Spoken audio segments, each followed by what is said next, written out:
সুবহানাল্লাহ। সুবহানাল্লাহ পড়ছেন? পড়েন সুবহানাল্লাহ। হাজার আলাইহিস সালাম ওনার জীবনী থেকে শিক্ষা হচ্ছে আল্লাহর উপর তাওয়াক্কুল। সাইয়েদনা ইব্রাহিম আলাইহিস সালাম সাইয়্যিদাতুনা হাজারকে নিয়ে, দুধের বাচ্চা ইসমাইলকে নিয়ে মক্কার মরুজমিনের মাঝখানে রেখে আসলেন। মানুষ নাই, প্রাণী নাই, খাওয়ার পানি নাই, কোনো পশু পাখি নাই, আকাশের পাখিও নাই, কেউ নাই, একটা মাত্র পানির মশক। একটা মশকের ভেতরে সামান্য কিছু পানি। দুধের বাচ্চা ইসমাইলকে নিয়ে সাইয়্যিদাতুনা হাজার দাঁড়িয়ে রইলেন। কোনো কথা না বলে বিবি আর বাচ্চাকে রেখে চলে যাচ্ছেন। চোখের পানি ছেড়ে সাইয়্যিদাতুনা হাজার ডেকে বললেন, ইব্রাহিম একটু দাঁড়াও। কথা নাই, বার্তা নাই, কিছুই বললা না। কি আমার অপরাধ? কেন এই ধুধুমরু প্রান্তরে আমাকে দুধের বাচ্চাটারে রেখে গেলা? শুধু একটা কথাই জানতে চাইবো, এই যে আমাদেরকে রেখে পাষণ্ডের মতো তুমি চলে যাও, এটা কি তোমার নিজের ইচ্ছায় নাকি আল্লাহর ইচ্ছায়? সাইয়েদনা ইব্রাহিম কোনো কথা না বলে শুধু প্রশ্নের উত্তর দিলেন, বললেন আল্লাহর ইচ্ছায়। কার ইচ্ছায়? নবীরা নিজের ইচ্ছায় কিছু করে না, যেটাই করে করে কার ইচ্ছায়?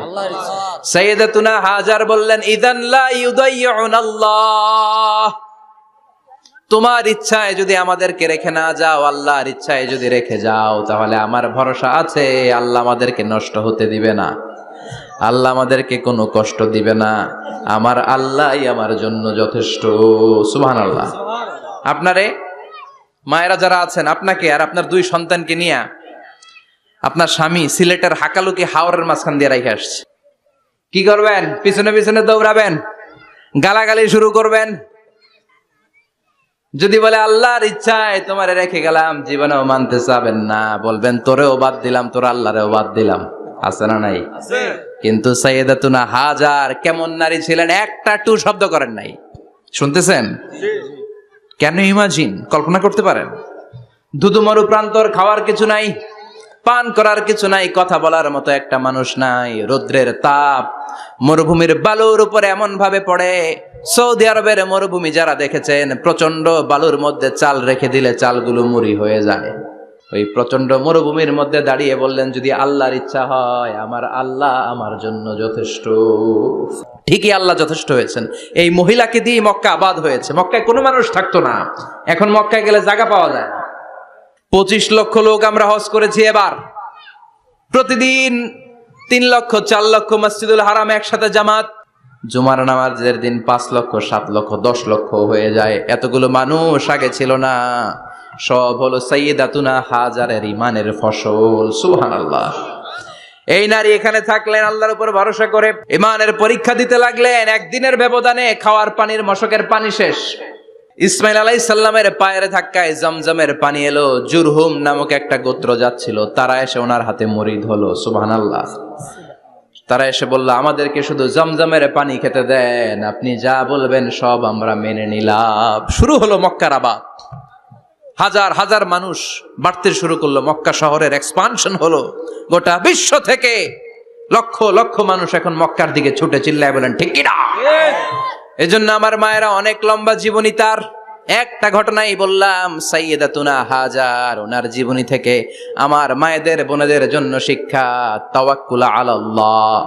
বাঁচি আর মরি, সুস্থ থাকি আর অসুস্থ থাকি, বিপদে থাকি আর যেই কোনো সমস্যায় থাকি না কেন, ভরসা করতে হবে একজনের উপর। তিনি কে? আল্লাহ। আল্লাহর উপর যে ভরসার মতো ভরসা করতে জানে, আমার আল্লাহই তার জন্য যথেষ্ট। ঠিক কিনা? তাহলে হাজার থেকে আমার বোনদের জন্য শিক্ষা হচ্ছে, তাওয়াক্কুল করব আমরা কার উপরে? ভরসা রাখবো কার উপর? সবসময় আত-তাওয়াক্কুল আলাল্লাহ, আল্লাহর উপর ভরসা করতে হবে আমার মায়েরা, আমার বোনেরা। 2 নম্বরে বলেছি কার কথা? আসিয়া রাদিয়াল্লাহু তাআলা আনহা আলাইহাস সালাম, ফেরাউনের স্ত্রী। এই মহিলা অনেক দামি মহিলা, মুসা আলাইহিস সালামের পালক মা। সুবহানাল্লাহ পড়েন। নিজের সন্তান ছিল না, সাইয়েদনা মুসা আলাইহিস সালামকে লালন পালন করেছেন। গোপনে গোপনে মুসা আলাইহিস সালামের উপর ঈমান এনেছেন। গোপনে গোপনে রাত্রিবেলা তাহাজ্জুদ পড়ে চোখের পানি ছেড়ে চাইতেন কার কাছে? ফেরাউনের বউ আর ফেরাউনের ফিনান্স মিনিস্টার, অর্থমন্ত্রীর বউ, 2 জন লুকিয়ে কালিমা পড়ে মুসলমান। ফেরাউন কিছু জানে না। সুবহানাল্লাহ। কি আল্লাহর খেলা! ফেরাউন লক্ষ লক্ষ বনি ইসরাইলের ছোট্ট বাচ্চাকে জবাই করেছে একটা বাচ্চাকে ঠেকানোর জন্য। নাম কি? মুসা। আর ফেরাউনের ঘরে আল্লাহ মুসাকে বড় করলেন, কোন সুবহানাল্লাহ। লুকিয়ে লুকিয়ে ঈমান আনলো। ফেরাউনের বউ আসিয়া, অর্থমন্ত্রীর বউ, দুইজন মিলে ফেরাউনের কাছে ঘটনা পৌঁছে গেল, খবর পৌঁছে গেল। ফেরাউন ডেকে পাঠালো, দুধের বাচ্চাকে নিয়ে ফেরাউনের অর্থমন্ত্রীর বউ হাজির। কুখ্যাত সন্ত্রাসী ফেরাউনের নিজের বউ আসিয়াও হাজির। ফেরাউন বলে, এক আল্লাহর উপর কুফরির ঘোষণা দে, আল্লাহকে ভুলে যা, আমার পায়ের সামনে সেজদা দে, আমি মাফ করে দেব। আসিয়ার এক কথা, জীবন যাবে কিন্তু ঈমান যাবে না।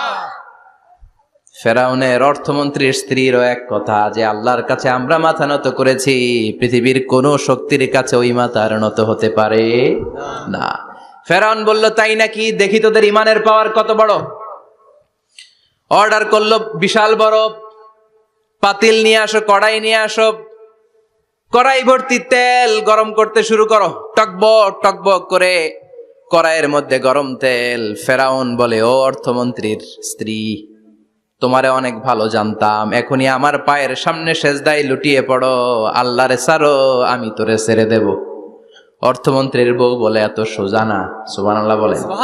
কি ঈমান? ঈমানের পথে অবিচল থেকে আমার মরণ যেন হয়, তোমারই কাছে মিনতি আমার, তোমারই কাছে মিনতি আমার, মহামহিম দয়াময়, ঈমানের পথে অবিচল থেকে আমার মরণ যেন হয়। পড়েন আমিন। আবার পড়েন আমিন। এক কথা, আল্লাহর সামনে মাথা নত করেছি, কারো সামনে করব না। ফেরাউন অর্ডার দিল, এই মহিলার দুধের বাচ্চাটারে টান দিয়ে আন, টকবক তেলের মধ্যে, কড়াইয়ের মধ্যে গরম তেলের মধ্যে ছেড়ে দে। মায়ের চোখের সামনে দুধের বাচ্চাকে গরম তেলের মধ্যে ছাড়ে। হিসাবটা কি সহজ নাকি? কথা বলেন। চিৎকার দিয়ে মা কেঁদে ওঠে, ছেড়ে দাও। ফেরাউনের নির্দয় অন্তরে দয়া হয় না। দুধের বাচ্চাটারে তেলের মধ্যে ছেড়ে দেওয়ার পরে মুহূর্তের মধ্যে ছেলেটা রোস্ট হয়ে যায়। কিন্তু ছেলেটা হাত উঁচু করে ডেকে বলে, মা ভয় পেও না, তোমরা দেখো টকবগে কড়াইয়ের ভেতরে তেল, আসলে মা এটা আগুন না, এটা জান্নাতের বাগান। ও মা, ফেরাউনের দিকে তাকাস না রে মা, আমার মতো দৌড় দিয়ে তেলের মধ্যে ঝাঁপ দে। আল্লাহু আকবার। ফেরাউনের অর্থমন্ত্রীর বউয়ের ঈমান দ্বিগুণ হয়ে যায়, 3 গুণ হয়ে যায়। সে বলে, ফেরাউন, গোটা পৃথিবীটারে এক পাশে করতে পারবি, কিন্তু আমার মাথাটা তোর পায়ের সামনে নোয়াতে পারবি? ফেরাউনের অর্থমন্ত্রীর ওই স্ত্রীকে বাচ্চার পরে ওই তেলের মধ্যে ঢেলে দেওয়া হলো। ওই মহিলাটাও রোস্ট হয়ে যায়। বাকি রইল ফেরাউনের বউ আসিয়া। কি নাম? আসিয়া কিন্তু দৃশ্যটা দেখেছে, চাক্ষুষ মৃত্যু দেখেছে দুইজনের। ফেরাউন বলে, আসিয়া, কত অন্তরঙ্গ সম্পর্ক আমাদের, আজীবন কত ভালোবাসা ছিল, কত খুনসুটি ছিল, কিন্তু আমার পায়ের মধ্যে সেজদা দিয়ে প্রমাণ কর তুই আমারে ভালোবাসিস। আসিয়ারও একই কথা, জীবন দিব কিন্তু ঈমান দিব না। ফেরাউন বলল, তোকেও আমি ছাড়বো না, তোকে আমি উলঙ্গ করব। হাজার হাজার মানুষের সামনে আসিয়ার কাপড় টেনে নেওয়া হলো, তক্তার মধ্যে শুইয়ে তক্তার মধ্যে হাতে পায়ে পেরেক মারা হলো। হাতের এই পাশ দিয়ে পেরেক ঢুকে ওই পাশ দিয়ে বেরোয়, তক্তার এ পাশ দিয়ে ঢুকে ও পাশ দিয়ে বেরোয়, ফিনকি দিয়ে রক্ত বের করে। আসিয়া সহ্য করতে না পেরে ডেকে বলে, আল্লাহ, ফেরাউন থেকে তুমি আমারে বাঁচাও। এই দোয়াটা সূরাতুত তাহরিমে আল্লাহ সরাসরি কোট করেছেন, রব্বিবনিলি ইনদাকা বাইতান ফিল জান্নাহ, ও আল্লাহ মালিক, তোমার পাশে জান্নাতে একটা ঘর বানায়া দিও। এরকম একটা সঙ্গীত আছে না নাই?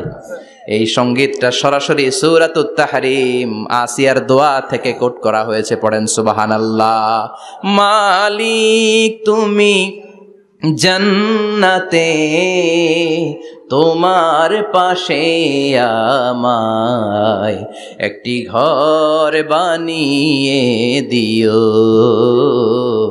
একটি ঘর বানিয়ে দিও সে বিভীষিকাময় মহাদিনে, তোমার প্রতিবেশী করে নিও মালিক তুমি জান্নাতে, তোমার পাশে আমায় একটি ঘর বানিয়ে দিও, একটি ঘর বানিয়ে দিও। আল্লাহু আকবার। সেই ৫,০০০ বছর আগের দোয়া আজও আমরা তাফসীর মাহফিলে গান বানিয়ে বলি। ৫,০০০ বছর আগের কথা আজও আমরা কোরআনের আয়াত হিসেবে পড়ি। আল্লাহু আকবার। কি মাকবুল হয়েছেন মহিলাটা আল্লাহর দরবারে। আল্লাহরে বললেন, আল্লাহ